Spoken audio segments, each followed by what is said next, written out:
Ang tagal nyo nang iniiyak yan, pagkatapos ngayon mananawagan ka, "Oy, biktima ka ba? Paramdam ka naman sa amin." Tangin kung 8 years hindi nyo naramdaman, ibig sabihin wala yan. Kung 8 years na, hinahanap nyo pa rin yung biktima, ibig sabihin walang biktima. Dami niyan eh, sabi niyo pa nga 30,000 yan eh. Tangina, yung 30,000 na yan, i-times niyo yan into maybe 2 or 3. Kasi I'm pretty sure yung biktima na yan, meron niyang at least 2 or 3 na kamag-anak para magsalita on their behalf. Kung 30,000 yung naging biktima ng EJK, mas marami ang maiiwan na kamag-anak niyan. Asan sila? Kung hirap na hirap kayong hanapin yung mga biktima na yan, malamang wala. At ito malupit 'no, naidala niyo na sa ICC, wala pa pala kayong ganyan. Wala pa pala hindi pa pala solid yung ebidensya ninyo. Ngayon pa lang pala kayo maghahanap, mga putang ina niyo.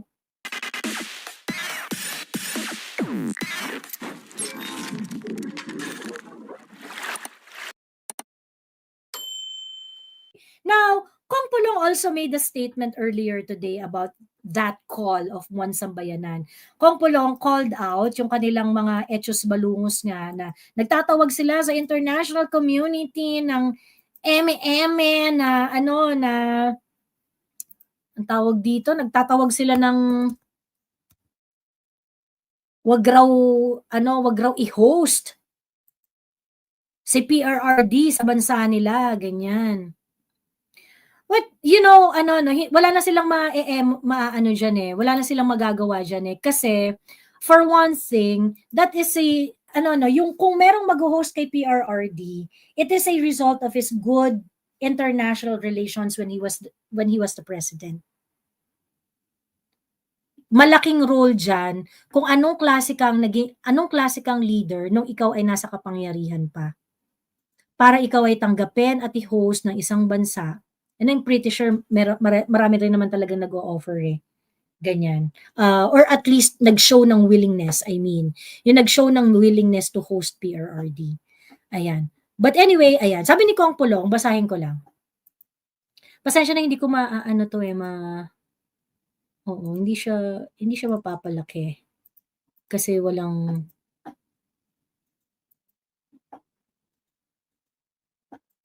ayun. Anyway, babasahin ko na lang para sa inyong lahat. We received news on another supposed group of people who call themselves One Sambayanan, warning countries who will receive our former President Rodi Duterte should his appeal for an interim release be approved. First of all, a citizen of this republic had been kidnapped by his fellow Filipinos, and never did we hear anything from this group. Neither did we hear anything from them when drug lords and NPA insurgents terrorized our fellow Filipinos. It is quite interesting now that these people would go on great lengths to warn states from receiving our very own president. May I remind One Sambayanan that numerous countries have in fact lauded PRRD in its crusade to combat crime in our country, and I would not be surprised if many will express interest in receiving FPRRD in their respective country. The international community is not blind with what is happening in our country. There's no crime against humanity but the legitimate action of a man who actually had the balls to do what it is necessary to save his country from illegal drugs and criminality.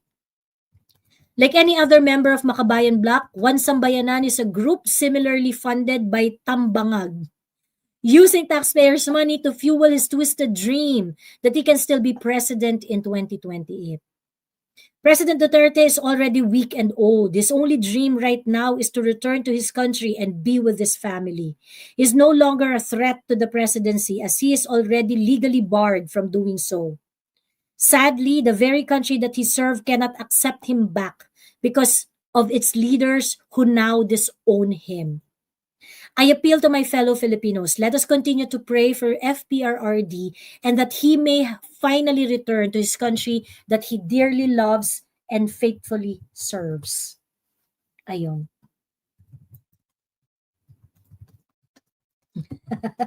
Naibog ako, iniinom ko sa Tambangag.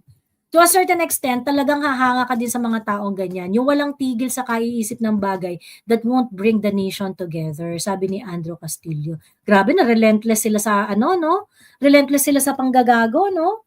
Sa totoo lang, and ano, that's the reason why ano eh, that's the reason why CPP and PNDF lasted for a very very long period of time dahil uh, ano sila, relentless sila sa pagpopropaganda eh.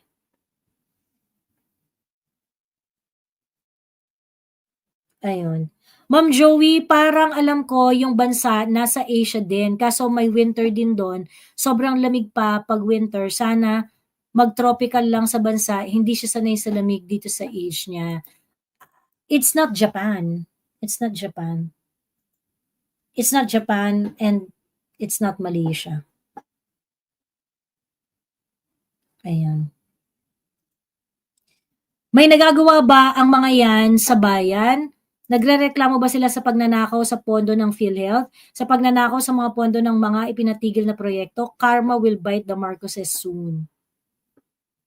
Kapag si BBM ang potential na mag-host sa kanya just in case makasuhan siya ng ICC at ang South Sudan, hi Darian.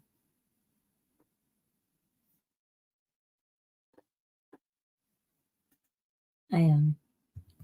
Anyway, politika na lang ang nasa utak ni Justice Carpio. Laking Davao pa tapos parang never naging pamilya turing niya sa pamangkin niya. O talagang di siya close nito. Hindi yata close. Hindi yata talaga close. Ayun. Si Maharlika ang nakakaalam ng lilipatan na bansa. Okay. Sabi mo eh. Ayun. Second clue, please.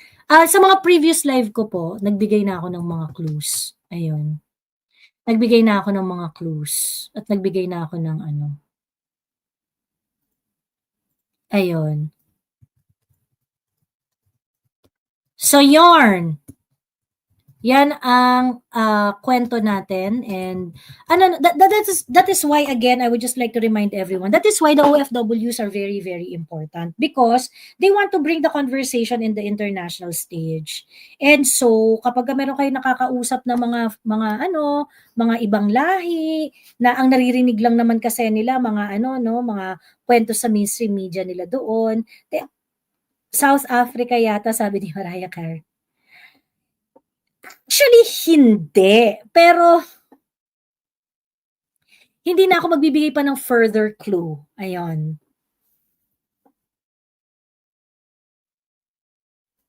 Once PRRD freely staying in another country, it is a nightmare for the paid libs, sabi ni Ria. True. That's why they want to they want to really stop it at all cost.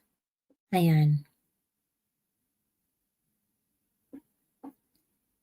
Ayun.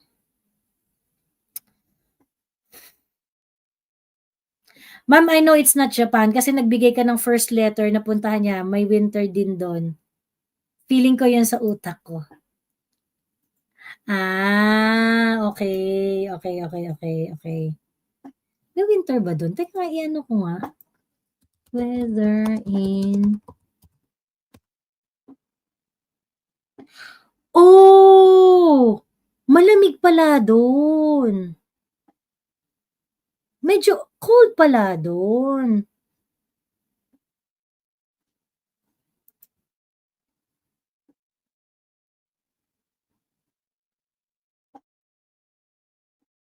Yeah, it can get really cold during winter. Okay. Pero rainy and dry season lang ang meron doon. Pero ang temperature doon ay around, yun nga, mababa, 19, no? 19 degrees nga lang ngayon doon eh. 19 degrees Celsius. Pagka winter nga daw, medyo it can get colder. Ayan. Maganda pala weather doon. Tapos, all throughout the year, around 20 to 25 daw. Ayun. O yun na yung clue ko ha. Ayun. O ayan sabi ni MG Valbuena, Miss Joey, please shout out. Nagre-review ako now. Quick breather lang po. 15 minutes. Galingan mo, MG. Galing-galingan mo. Fight. Ayun. Belgium siya, Day. Belgium, mga akla, ready, set, go. Hindi kasi, alam na ni Adrian. Ayun.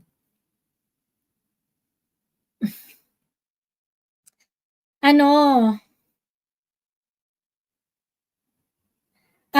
may narinig ko yun eh, yung interview ni Joel Butuyan. Yung sinabi niya na malamang European country yan kasi kailangan daw ni PRRD at saka ng European country na mag-report sa ICC. So it has to be nearby. Sabi nilang ganon. So, ayun. Ayun, hindi ako naniniwala na nakakaputi ang lamig. Oo, ayan.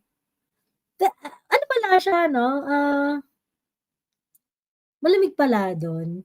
Tiningnan ko na yung ano, eh, tiningnan ko na yung,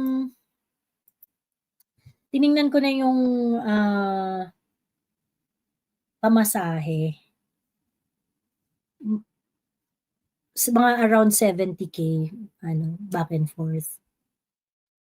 Ayun. So yun, okey? Ayun lang. Another thing pala about ano, about dito kay Kong Pulong kasi, meron talaga akong gustong i-content about Kong Pulong, eh, last time. Pagkatapos hindi ko na ano, hindi ko nasasabi parati, lagi ko nakakalimutan. So, hindi ko siya napapag-usapan, hindi ko siya nagagawang topic. Kasi meron ding statement si Kong Pulong, kung maalala niyo 'yan. Meron ding statement si Kong Pulong, as a reaction doon sa keme ni Conti, ayan. Kasi 'di ba nung, na-extend yung disclosure of evidence ng prosecution, ayan. Nag-post 'to si Conti nung June 8. Sabi niya, "Biktima ka ba ng giyera kontra droga ni Rodrigo Duterte? I-report ito sa amin at maging bahagi ng kaso ni Duterte sa ICC. Sama-sama tayong manawagan ng hustisya," ganyan. Tang-ina 'no, Christina, itong pinag-iiyak niyong 'to na krimen ni PRRD, 8 years niyo nang iniiyak 'yan, 'di ba? 8 years niyo nang iniiyak 'yan.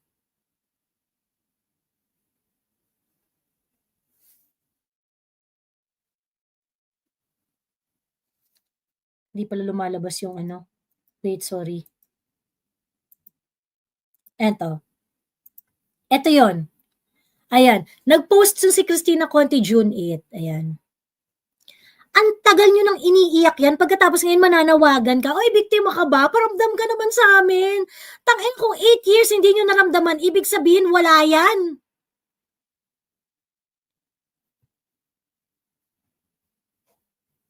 Ayaw nilang tumigil sa panghuhula, oh. Ayun. Kung 8 years na hinahanap niyo pa rin yung biktima, ibig sabihin walang biktima. 'Di ba? O so ngayon, 'di nanawagan sila ganyan, nanawagan ng bonggang-bongga, nag-ano-ano na biktima raw ng, yung mga biktima raw ni PRRD, magsilabasan na daw kayo. Ang dami niyan, eh, sabi niyo pa nga 30,000 yan, eh. Tang-ina, yung 30,000 na yan, i-times niyo yan into maybe 2 or 3. Kasi I'm pretty sure yung biktima na yan, meron niyang at least 2 or 3 na kamag-anak para magsalita on their behalf. Kung 30,000 yung naging biktima ng EJK, mas marami ang maiiwan na kamag-anak niyan. Asan sila? Ba't ayaw magsalita?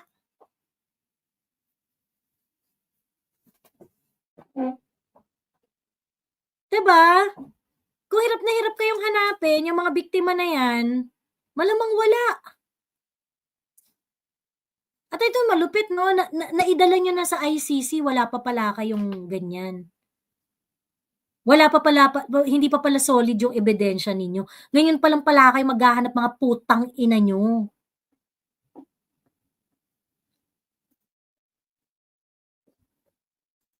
Eh, 'di ba meron pa kayong ano, yung parang, interactive na itong mga biktima ng EJK. Pwede nyo kausapin yon, yung mga individuals na ano, Diyos ko. Anyway, ito yung reaction ni Kong Pulong diyan sa ano na yan.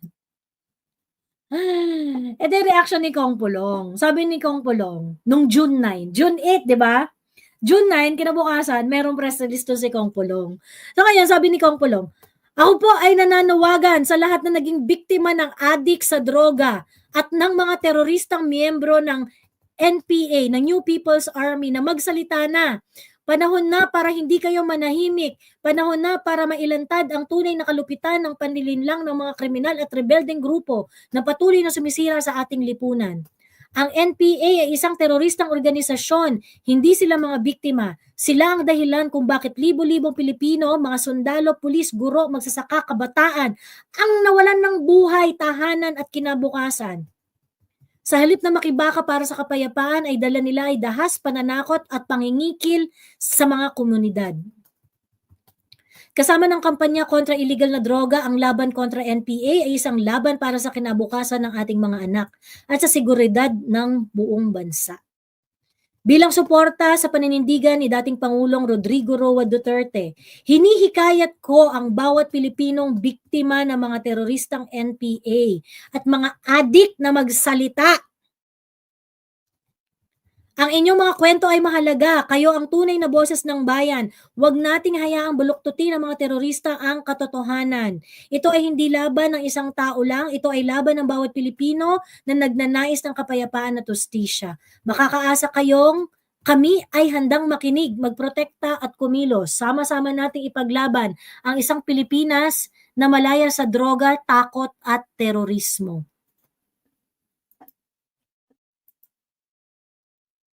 Ayan.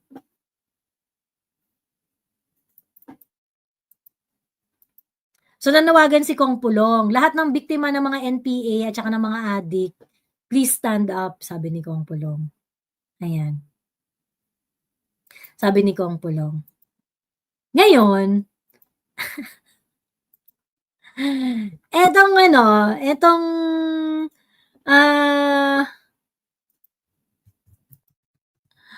eto namang CPP-NP NDF, ayan. Wait lang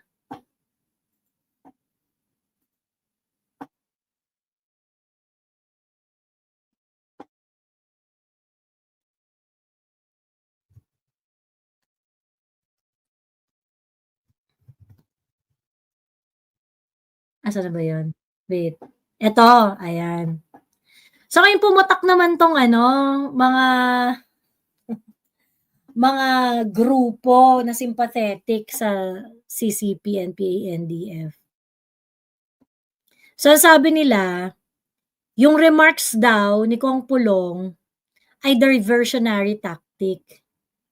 Anong diversionary tactic saan? Saan dinadivert? What do you mean? What do you mean?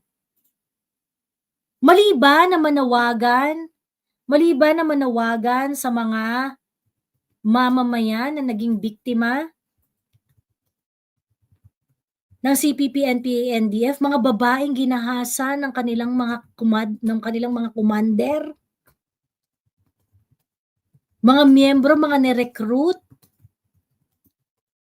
mga pamilyang naiwan ng mga kabataang namatay sa engkwentro.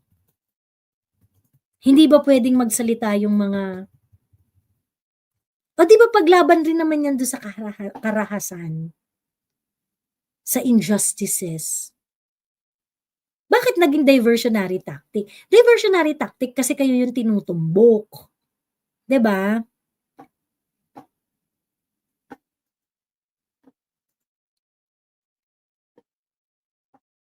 Kaya kayo galit kasi kayo yung tinutumbok and kaya ayaw ninyo noong ni Kong Pulong, okay? Kaya ayaw ninyo yung kanyang kasi totoong meron kayong mga biktima. 'Diba? O recently, yung Maria Clara na anti-Duterte. Anti-Duterte yun eh. Si Maria Clara, yung ni-rape daw siya 3 beses ng leader niya sa Kabataan Party List. Hindi naman yun pro-Duterte. Bash nga ng bash yun sa kay Inday Sara eh.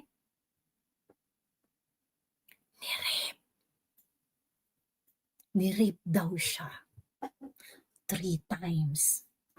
Pagkatapos ang ginawa ng Kabataan Party List, nung pamunuan ng Kabataan Party List, inexpel siya. Attorney Rina ko! Attorney ka pa naman! Ano ang pananagutan ng isang tao na nanggahasa? Expulsion lang ba?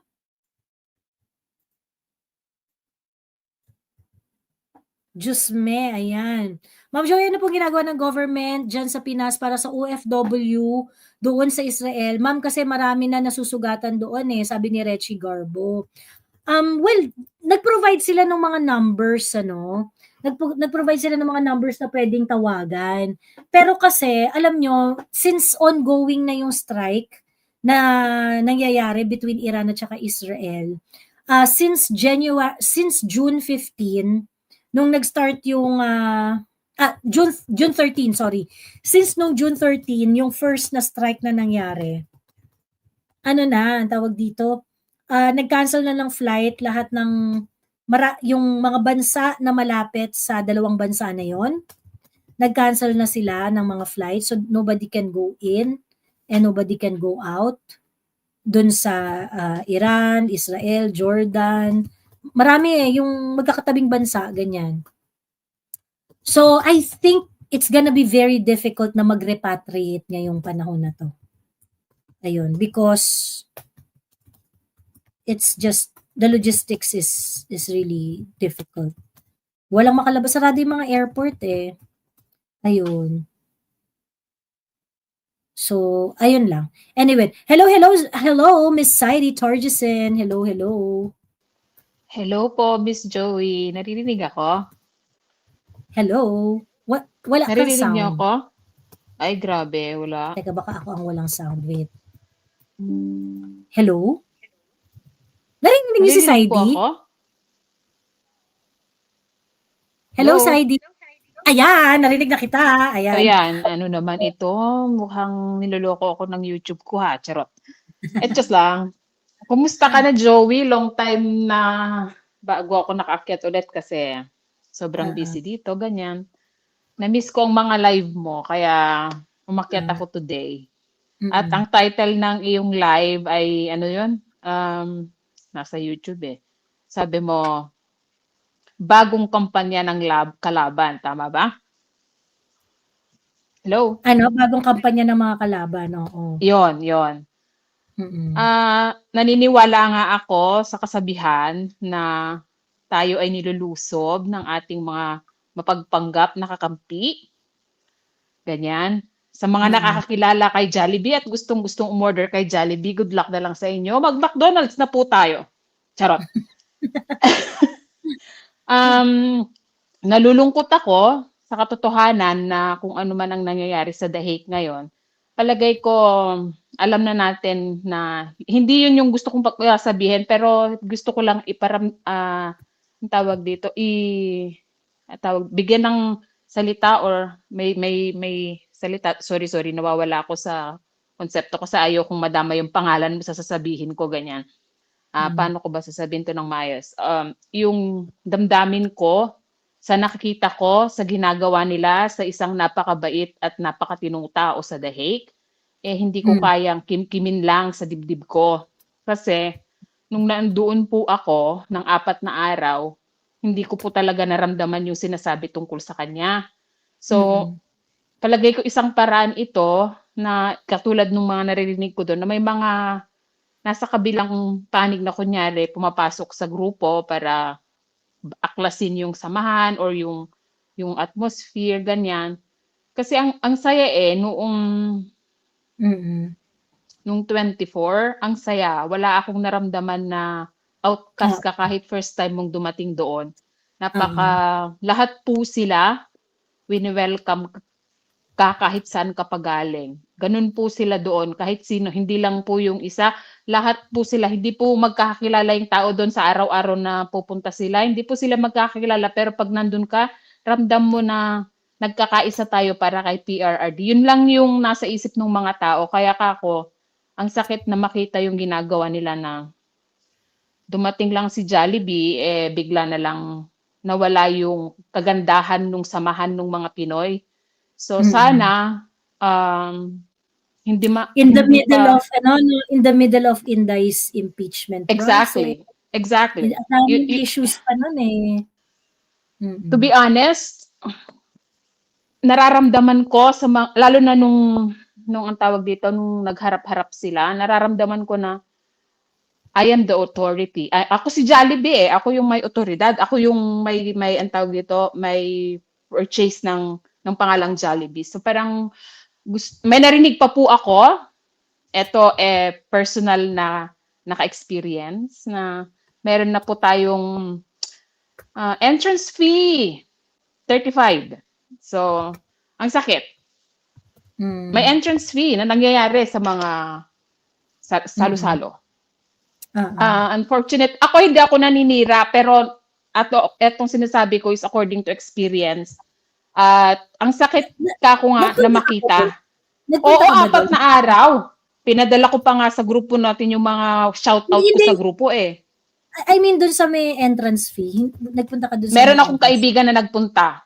Sabi niya, hindi ko na-expect Z na magbabayad ako. 35 is much. Alam mo yun? Expensive yun para sa isang entrance fee. To be honest. I-convert mo yan sa Philippine peso. Malaki-laki din yun, kapatid. Bakit pa ba nung nandito si Ibiang, maraming mga maraming mga Filipino na nagpunta rin sa The Hague. Yung iba, different dates. Yung iba, para multiple times na nakapunta, ganyan-ganyan. Tapos yun, nag-share nga rin sila ng experience nila. So, actually, nakita ko si Tatay Amik nung 24, pero wala akong chance na lumapit kasi napaka-artistahin niya. Hindi ko siya, Tatay Amik ako ng wala, hindi mo talaga marinig yung isa't isa doon kasi sigawan. So sabi ko, hayaan ko na lang. Alam mo yun? Wala po ako nung panahon na nagsipag-akyatan yung mga tao sa live mo. Wala po ako doon. Unfortunately, very busy po ako kasi kasalukuyan ng exam, ng lahat dito. So, estudyante po ako dati, tapos na ako ulit. So, may time na ako. Sabi ko nga, nagkaroon lang ulit ako ng time today. Na feeling ko gusto ko lang tahimik na yan eh. Feeling ko magiging peaceful na. Pero, ayun nga, kaso pagka kunwari, even the peace will be very, very volatile, I would say. Kasi, pwedeng, alam mo yun, yung wala kasi iba na. Oo, iba yes. na. Tigil eh. Tapos ang malupit pa, marami ring nagpo-provoke sa comment section. Actually, yung style is very bakulaw sa totoo. Yun na nga yung style ng mga kalaban. The style is very bakulaw. So yun. Sabi, buffet naman daw yun. Andun na tayo. Sige, buffet siya. Buffet siya, bayad sa pero ewan ko sa mga kainan dun sa The Hague, kanya-kanyang dala di kung buffet din nagkanya-kanyang dala na lang sana para hindi mabigat yung 35, di ba? Pero akin lang yon, at saka yung narinig ng reklamo ng kaibigan ko, hindi niya in-expect kasi. So kung pagkain lang kayang magdala ng mga tao ng pagkain. Nabubuhay yung mga tao sa Duterte Street ng kanya-kanyang dala na masaya sila, na nag-share. Sa totoo lang. So, ako, sana nga, tama yung sinasabi mo, or pupunta tayo sa panahon na katulad ng sabi mo kanina na matatapos din siya, pero kung patuloy siyang pabalik-balik doon, si Jollibee, patuloy na magtatayo ng Jollibee store doon or Jollibee restaurant doon, unfortunately, hindi talaga siya matatapos. Wala na yung napakagandang atmosphere sa Duterte Street, sa totoo lang. Gusto ko tuloy magkwentong barangay. Pero pag magkukwentong barangay ako, pagpatapos na lang tayo, ha? Mamaya please, na lang. aabangan ko. Abangan Ah, ko. Yun yung pinakamasayang kwentuhan sa'yo, yung barangay kwento yung mo. Mm. ano ko na Kung lang, may, kasi may mga, yung para siguro ma-war na lang din lahat. Kasi may, sige na please, later please. Gusto kong marinig. Ay, yun lang, sige. ayoko nang dagdagan pa, pero I'm just happy to tell everyone na yung before dumating, nagtayo ng Jollibee store doon, ang saya-saya ng Mm. ng mga Pilipino. Yung alam mo yung meron pa nga isang taga UK na meet kami. Oy, anong trabaho mo? Ay, sa health ako. Alam mo yung kahit ang tataas ng ano nila, ng estado nila sa buhay, kung saan sila galing, you'll never feel na doktor yung kausap mo. Alam mo yun? Oo, oo. Mm. Hindi ko kayang ano, parang nag-umapaw yung saya, yung tuwa na makamit ng tao na ganito pala ang estado sa buhay, pero pagdating dun, pantay-pantay lang. Alam mo yun? Yun yung Mm. feeling dun sa totoo lang. Yun yung experience ko at kaya nga Mm. sabi ko, pag lumabas si Tatay Digong, Oo. Marami akong magra-round trip nakausap, talaga ako. eh. Sorry, Mm. sorry. Mm. Sige, sige, ikaw na, ikaw na. Oo. Ang tawag dito yung marami rin talagang kumausap sa'kin. Kasi ako nagtatanong din ako. Hindi naman actually nakakausap ko si Alvin, eh, hindi naman siya ano, okey, I mean okey talaga siya yung hindi siya ano. So, kaya nung una hindi ko rin talaga naiintindihan yung issue na bakit dumating dun sa ganung point. Yung ang dami-dami ng nasabi, siyempre marami nasabing hindi masasakit na marami na nasabing masasakit na salita yung isang side nag-react na din, ganyan-ganyan. So, hanggang sa ano yun, nagkasakitan, it turned really, really ugly, gano'n. Mm. But, ayun, kasi sobrang dami kong nakausap talaga, eh, na ano, eh, na nagsasabi naman na yun nga, na wala naman talaga silang problema do'n. Wala talaga, I'm sorry, kahit kayo magagalit sa akin sa comment section, Oo, ito first hand experience ko 'to, nagpunta po ako do'n ng araw-araw ng 4 na araw, okey? Iba't oo, ibang tao ang nakakaharap ko. So, hindi po ako nagsisinungaling, sabi ko nga, doktor, nurses, head ng department sa UK, sa Qatar, ang gaan ng feeling na makasalamuha yung mga taong totoo na hindi nagpunta do'n just for PRRD, hindi para mang-intriga. Yun yung gusto kong iparating talaga na sana oo. tuloy-tuloy pa rin yun. Sana bumalik sa dating gano'n. Yun lang yung gusto kong iparating kasi ang saya, ang sarap ng feeling, sa totoo lang. Well, let's see, baka moving forward naman, eh, wala na 'yan. I hope talaga na bumalik sa dati kasi ang babait ng Kapagka mga tao ano sa 'yan, The Hague kapag nag-initiate uli 'yan, pagka nagkaroon uli ng ano, 'pag ng nag-initiate uli kwentuhan. yung ano, the next issue na lalabas, yung na pasasabugin nila or whatever, it's not gonna be good for them. Mm. Sa totoo lang, 'yan. It's not gonna be good for them, ayun. So yun, Okay, ayan. sige. Yun lang po, salamat. Gusto ko lang pong ilabas yung experience ko doon kasi hindi ko na wala akong Hindi nga na siya marites, Mina Alberto, kasi nandun siya. Na-experience niya yun. ay, grabe siya. O gusto mo ipakita ko sa iyo yung booking ko sa hotel, sa Marriott Hotel, ganyan, sa The Hague. Nandun Gusto siya sa mo? Hague. Charot. Ayun. Anyways, Ayun. may picture po ako sa live ni Alvin o nandun din po sa Hindi Mo Pera Yan group yung mga video na nandun kami. So, hindi po ako nagto-toxic dito. Totoong experience ko po to. Nananalangin Mm. ako na babalik sa dating ganon yung sitwasyon doon. At naniniwala ako na yun ulit yung titignan ng mga Pinoy na pupunta doon kahit may konting hindi pagkakaunawaan. Marunong sila doon sa dahig, kaya nila yon. Mababait sila. Toxic kasi hindi kayo agree. Yun lang naman yan. Toxic kasi hindi kayo agree. But anyway, let us see moving forward kung bakit kung magiging ganyan pa rin. Pero like I said, I think if magkakaroon pa ng next wave yan, it's not gonna be good for them. It's really Hindi not gonna be good. talaga. Yun lang po yung Meron gusto kong iparating. magkakaroon talaga ng pushback na malala, as in. Abangan ko Kaya yung hindi kwentong barangay lang mo, puwede yung ha? oo. Oo, abangan niyo na lang yung ano, yung Oh, baranggayan mamaya, ayan. sige, salamat Okey, Joey sa pagpapaakyat. Muli, bye-bye. okey. Okay. Thank you. Ayan. Bibi, wag kang masyadong gets ko na yung point mo. Bad trip ka, wag pa ulit-ulit. Wag pa maging creative sa pagko-comment. Ayun, wag pa ulit-ulit. Wag masyadong parang marami rin talagang bad trip dun sa mo. Toxic at sinungaling babaeng yan, sabi ni Bibi. O, anong part siya nagsinungaling? Anong part siya nagsinungaling? Paulit-ulit eh. In-acknowledge na nga yung comment eh. Gusto mo bidang-bida. Diyos ko, ano ba naman yan? Ayun. Toxic kasi tapos na you are not helping eh, sabi ni Kim Gorgeous. Kaya nga tingnan natin kung matatapos ba talaga. Ayun. Hello, Pay! Hello, Miss Joey. It's me again. Charot. Good evening po. Oo. Kaya si Bibi.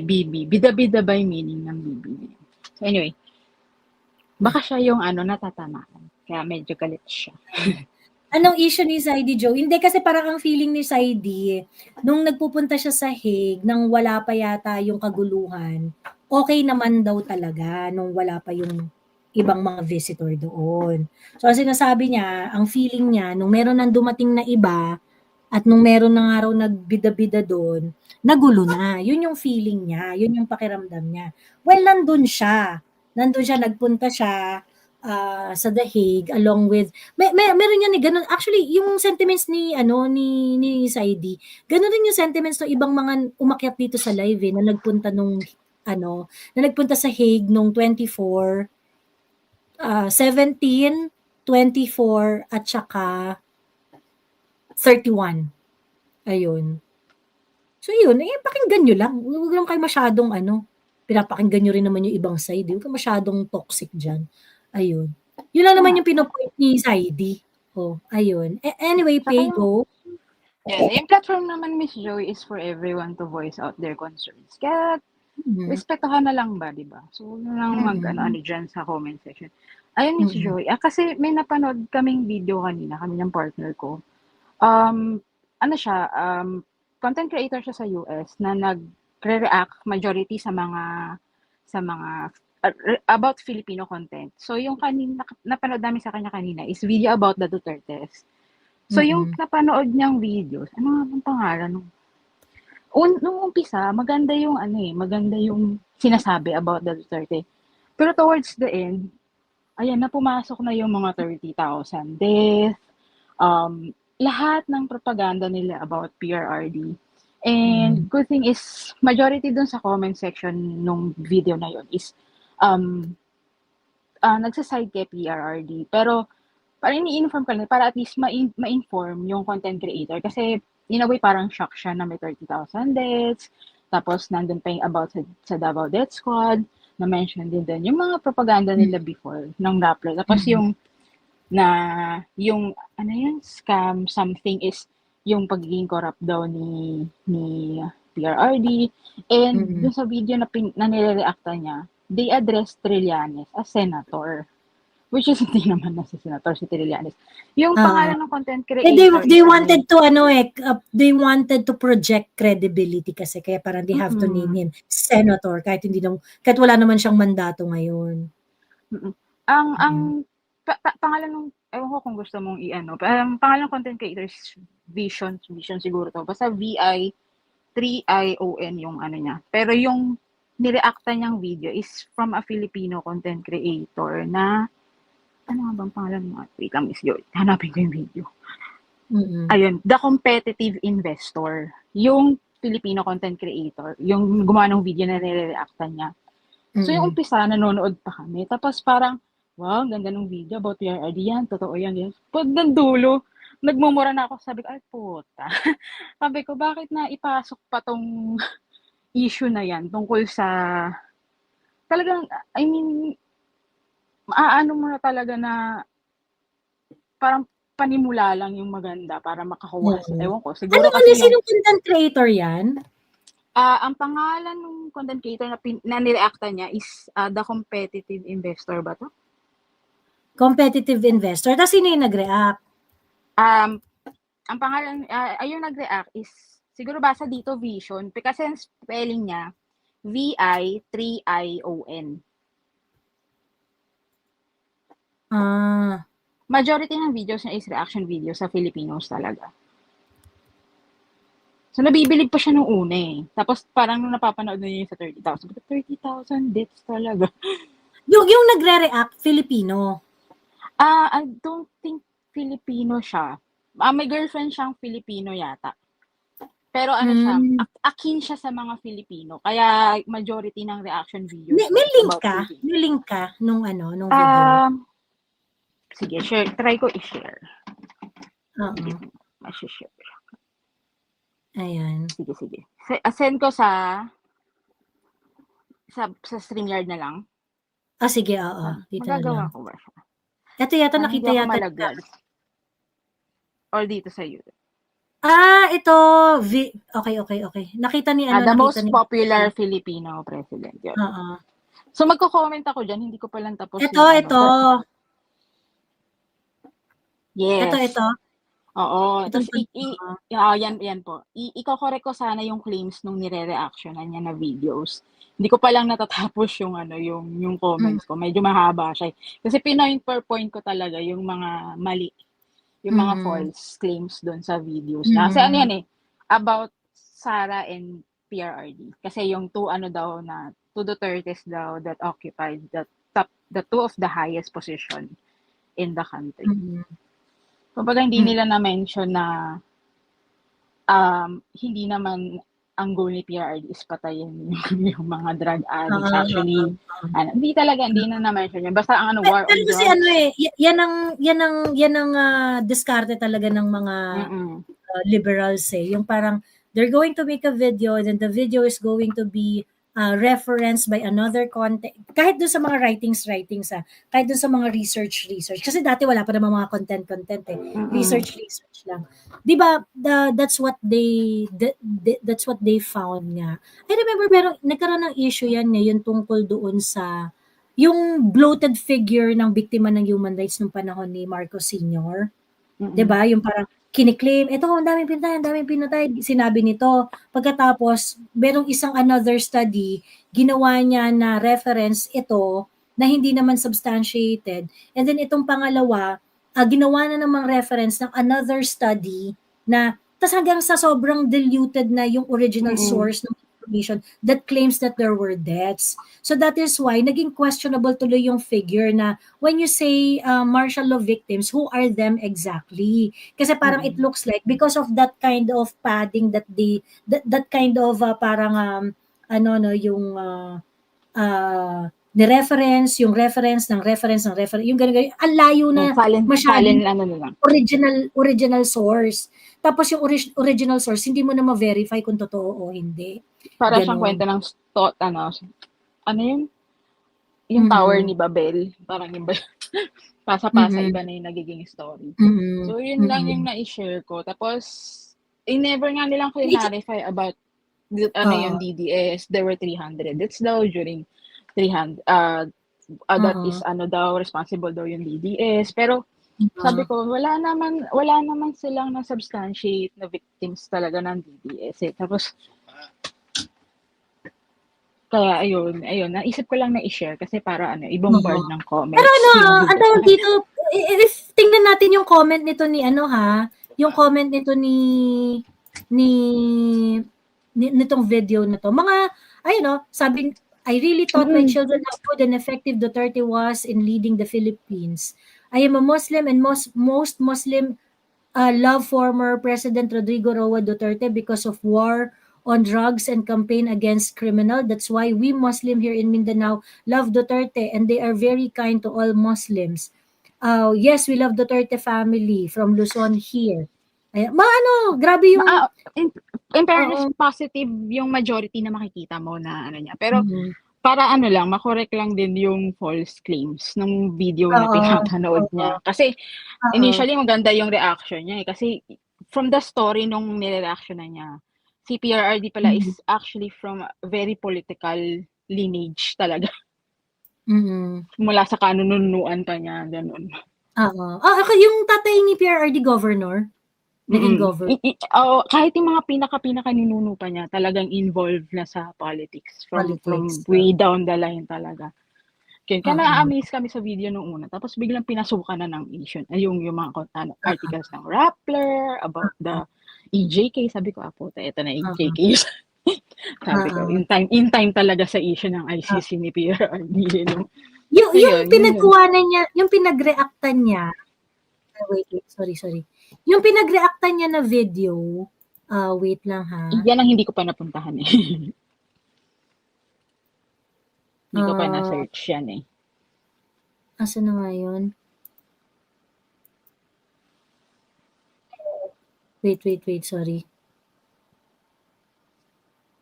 Nakakatakot kasi yung mga comments as if pabor sa mga Duterte supporters yung content reaction. Oo, yung parang baka hindi nila naintindihan na negative yung comment tapos parang na mali naman yung premise. Tapos iisipin ng mga outsider, we acquiesce to the injustices, ganyan. Oo. Kaya ang aanuhin ko sana, ipo-point ko yung mga negative claims na na-explain naman na, na-prove din naman na mali talaga. Kasi nasan yung 30,000 bodies na sinasabi yung victims ng EJK. Kasi parang in-accept niya na dito na hook, line, and sinker may 30,000 deaths nga. Oo, na parang na-disappoint siya na may ganong death. Parang hindi niya sinabi directly, pero parang ganun yung reaction niya na may ganong death toll during the regime of PRRD. Hindi ko nga yan natapos eh. Kasi nung kay Sarah na hindi ko na siya napanood eh. Kasi nagtatype na ako ng comment ko.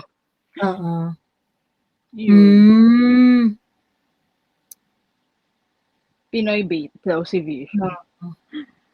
Actually, kasi siguro na-realize nila na pagka nag-Pinoy content sila. Actually, maraming mga foreigners na nag-Pinoy content na dumadami yung views nila. Ang dami yan, puro majorities ng content niya is mga about Filipinos. Tapos claiming na may Filipino girlfriend daw siya. Okay. Nagka-cloud chase na yan, nag-Pinoy bait na. Yung mga Pilipino pa naman kasi mabanggit lang yung Pilipino. Oo, mabanggit lang Pilipino, dudumugin na yung video. Parang kami. Joke lang. Lumabas lang siya sa feed ko. Ito yung pinanggalingan, I think. Yes. Ito yan nga yun. Itong video na to. Ayun. Meron pa about sa kesyo corrupt daw si PRD. Parang nakalimutan ko yung term na ginamit nila eh. Scam change ba yun? Something like that. Nakalimutan ko lang eh. Pero sabi ko, basically pinapalabas ng corrupt si PRRD na may ganitong funds pero hindi naman daw na-substantiate into the projects. Parang gano'n eh. Hindi ko na maintindihan yung part na yun ng video. Pero yun. Kaya papanood ko na maigi, tapos re-reactionan ko yan to change the narrative lang na binuo ng video na yan. Ayun, share ko lang siya. Ayun. Panoorin ko yung video para tingnan ko kung gaano kasama yung yung appreciation. Maganda yung start. Talagang sabi ko, ganda nito. Okay Biglang pagdating na pumasok ng Rappler ng mga articles, ayan na. Mga EJK na. Ayun pa. Yun lang. Yung tungkol dyan. Makikihula ako kasi si PRD. Change scamming daw. Change is scamming. Oo, yan. Napanood din yata nila. Saan bansa ba sa pupunta, Miss Joy? New Zealand ba yan? Joke lang. Pinipilit ko talaga yung New Zealand din. Basta, wag nating pangunahan. At ang para member state ba yan? Ayaw kong magsalita. Yun na lang kasi yung nag-aano sa akin kung member state ba or hindi. Yun pumipigil sa akin para sa aking mga wild guesses. Pero parang meron nga yata na ang preferred ng ICC is that yung host is going to be a member state. Kasi para hindi nila ine-impose. Kasi nga, kailangan mong mag-report yan may mga duties and responsibilities na kailangan gawin yung host country. So therefore, pagka member state siya, magko-comply siya kasi party state siya eh. Ayun. So, pero actually, ChatGPT ko siya kanina. Bigyan ako ng parameters. Tapos yun nga, hindi naman daw nire-require nga ng ICC na kailangan. Kasi ayaw nilang i-impose sa members nila na maging host country, what if ayaw talaga nila. Pero kailangan mag-comply yung country sa conditions na sineset ng ICC. So, Mm. Ngayon, kasi syempre, pagka member state siya, di walang problema, magko-comply talaga yan. Kasi naiintindihan niya yung responsibilities eh. Ang magiging issue kapag ayun. Yun, based sa Ang sabi ni suggestion ni, ChatGPT, ang suggestion ni Carlex, i-report nyo na lang yung video as misleading. Sabi niya. Okay. Ayun. Pwede rin. Tingin ko gano'n na lang din. Parang if hindi kagandahan yung mga, pagka sobrang blatant nung falsity nung narrative, report nyo na lang. Ganun. Ayun. Basta sa akin, Miss Joey, kahit sa bansa, basta makarelax at makakain ng Pinoy food, si Tatay Digong, okay na ako. Panatag na, sabi ni Chenby. Oo nga eh. Ako gusto Pero ko lang basta talaga. hindi malamig. Kasi di ba ayaw daw ni PRRD ng malamig? Hindi naman masyadong malamig dun sa Yun nga, kaya nga New Zealand sabi ni ChatGPT. Wet and dry, walang winter, 70K yung pamasahe both ways. New Zealand. Hindi, 75 yata round trip na yun. Maximum na yun, 75. 75K around yung max niya. So sabi ko, New Zealand ba to? Ayun, sabi nga nung iba, pipila na raw sila sa SSS para mangutang ng pamasahe. Ano ba yan? Matutuloy na ba yung pag-transfer ko sa New Zealand? Pagka Intay-intay lang. Ayan. Ayun. Anyway, ayan. Pay, meron ka pa gustong sabihin para maibigay na natin ang floor kay Cassie? Wala naman na po, Miss Joey. Maraming salamat po sa oras. Bye. Baba na pa ako, Miss Joey. Thank you. Okay. Thank you very much, Pay. Maraming salamat.